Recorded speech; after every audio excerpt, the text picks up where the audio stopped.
Sudan's President Omar al-Bashir has declared a national state of emergency, dismissed the federal government and sacked all state governors.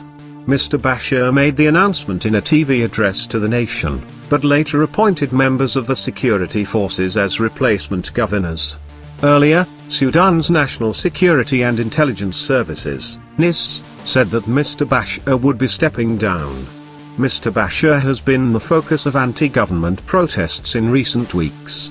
Protesters took to the streets after the announcement in the city of Omdurman, witnesses said, but were met with tear gas by police. In the address, Mr. Bashir asked Parliament to postpone constitutional amendments that would allow him to run for another term.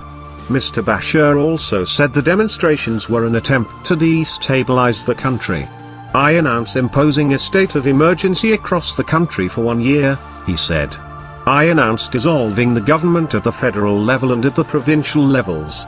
Hours after the announcement, Mr. Bashir issued 2 presidential decrees appointing army and security officers to govern the country's 18 provinces.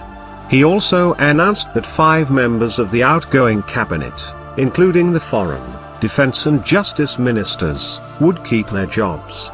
The demonstrations started over cuts to bread and fuel subsidies in December but later morphed into anger at Mr. Bashir's 30-year rule.